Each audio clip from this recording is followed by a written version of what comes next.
हैं कि जब समुद्र मंथन हुआ तो अमृत तब निकला जब दोनों पक्षों ने मिलकर रस्सी खींची। न देव अकेले मंथन कर पाए न असुर। दो विपरीत ध्रुव जब एक दिशा में लगते हैं तभी संसार में कुछ कीमती जन्म लेता है। यही बात मन पर भी लागू होती है। भीतर के अंधकार और प्रकाश दोनों की आवश्यकता है, पर जब मन केवल अंधकार से भर जाए, ईर्ष्या, क्रोध, असुरक्षा, अव्यवस्था, तब भीतर का मंथन रुक जाता है। और जब मंथन रुकता है तब जीवन से अमृत भी रुक जाता है और लक्ष्मी भी। एक पुराना प्रसंग है। महर्षि भृगु देवताओं के महल में गए और उन्होंने देखा कि वहां चहल पहल तो बहुत है, पर भीतर एक सूक्ष्म अव्यवस्था है। लोग बाहर से चमकीले वस्त्रों में थे पर भीतर असंतुष्ट थे। वहां शोर था पर कोई शांति नहीं। वहां भोजन था पर कोई संतोष नहीं। वह महल सुनहरे स्तंभों से सजा था पर ऊर्जा भारी थी। महर्षि ने कहा, जहां बाहरी सुंदरता अंदर की गंदगी को छुपाने का काम कर रही हो, वहां लक्ष्मी अधिक देर नहीं रहती। और सच यही है। ऊर्जा अव्यवस्था से डरती है। ऊर्जा शोर से दूर भागती है। ऊर्जा बिना कारण की जल्दी, बिना दिशा की मेहनत, बिना प्रेम के संबंधों को सहन नहीं कर पाती। ऊर्जा को सरलता चाहिए, शांति चाहिए, संतुलन चाहिए। यही तो उसका घर है।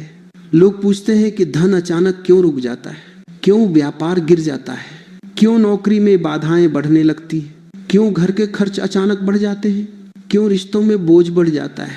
कारण बहुत साधारण है, ऊर्जा रुक गई है। जैसे नाली चौक होने पर पानी बहना बंद हो जाता है, वैसे ही मन चौक होने पर समृद्धि का प्रवाह रुक जाता है। कभी आपने अपने जीवन में देखा होगा कि कुछ दिन सब कुछ बहुत सहज चलता है, काम समय पर होता है, लोग सहयोग करते हैं, आय बढ़ती है, मन हल्का लगता है, और फिर अचानक एक समय ऐसा आता है जब एक एक चीज उलझने लगती है।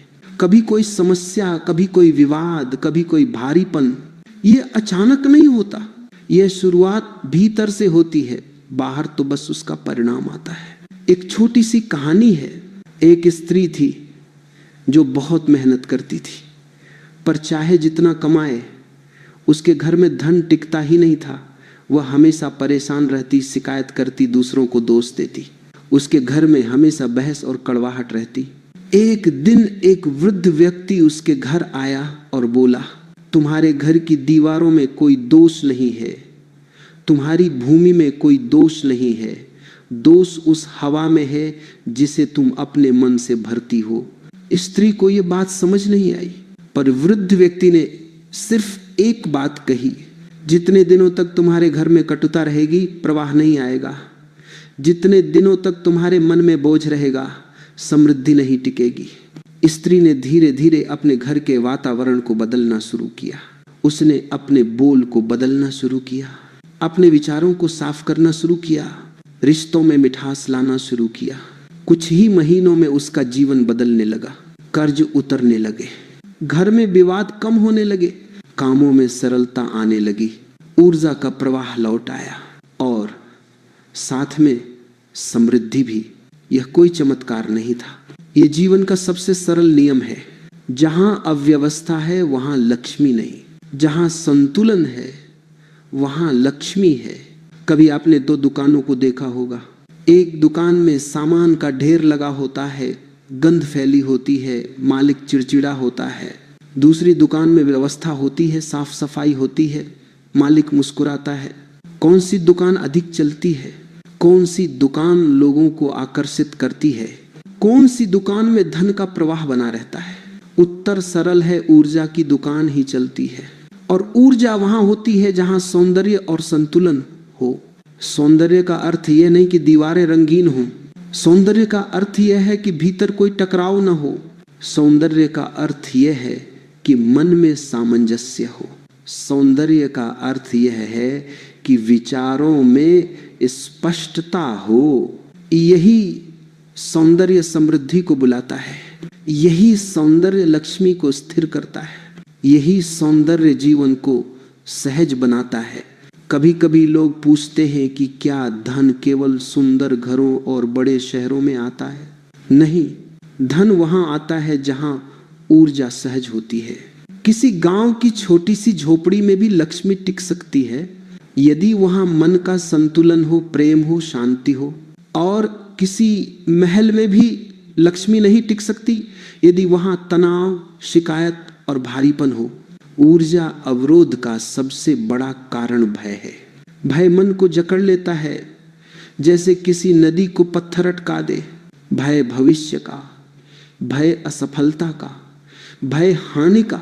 और जैसे ही भय मन को पकड़ता है, प्रवाह समाप्त हो जाता है। भय में लिया गया निर्णय कभी समृद्धि की ओर नहीं ले जाता।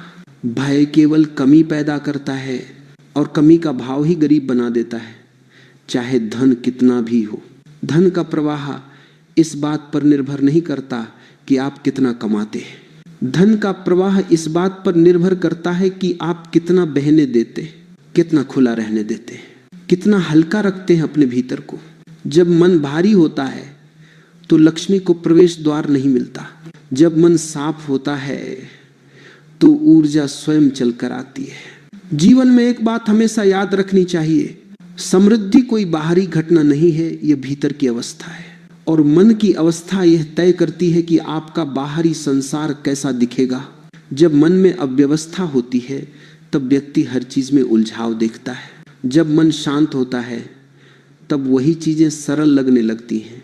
यही अंतर लक्ष्मी को आने या न आने का कारण बनता है। कभी कभी मन इतना भर जाता है कि व्यक्ति खुद नहीं समझ पाता कि वह किन चीजों को पकड़े बैठा है। कुछ पुराने दर्द, कुछ रिश्तों की चोटें, कुछ अनकही बातें, कुछ उम्मीदें जो टूट गई, ये सब मन की परतों में धूल की तरह चिपक जाती हैं। शुरुआत में हल्की लगती हैं पर धीरे धीरे इतनी मोटी हो जाती हैं कि भीतर का प्रकाश ही दिखाई देना बंद हो जाता है। और जब भीतर का प्रकाश मंद पड़ जाता है तब समृद्धि का रास्ता भी अंधेरा हो जाता है। यही वह जगह है जहां नकारात्मकता लक्ष्मी को दूर कर देती है।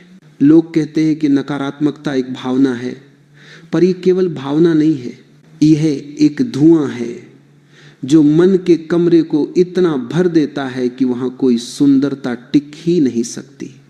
कल्पना कीजिए कि आपने किसी छोटे कमरे में धूप बत्ती जलाई है और फिर उसमें धुआं भर दिया। क्या वह सुगंध टिक पाएगी? नहीं, वह तुरंत गायब हो जाएगी। उसी तरह लक्ष्मी वहां नहीं रुकती जहां मन का वातावरण धुएं से भरा हो। धुएं का नाम है शिकायत, भय, ईर्ष्या, कटुता, पीड़ित होने की आदत।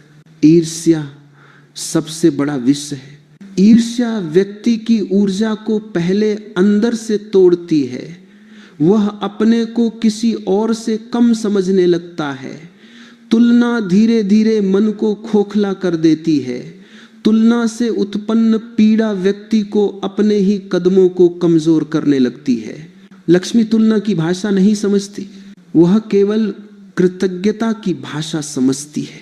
जहां तुलना है वहां कमी है, जहां कृतज्ञता है वहां पूर्णता है। एक बार देवताओं और असुरों के बीच एक बहुत सुंदर कहानी कही जाती है। जब लक्ष्मी पृथ्वी पर उतरती थीं तो उनके साथ एक और देवी उतरती थीं जिसे लोग अलक्ष्मी के नाम से जानते हैं। उनका स्वरूप लक्ष्मी के विपरीत था। जहां लक्ष्मी शांति, सुंदरता और प्रकाश का प्रतीक थी, वहीं अलक्ष्मी अव्यवस्था, शोर और कटुता का प्रतीक थी। कहा जाता है कि अलक्ष्मी हमेशा पहले उस घर में प्रवेश करती है जहां झगड़ा होता है, जहां अपशब्द बोले जाते हैं।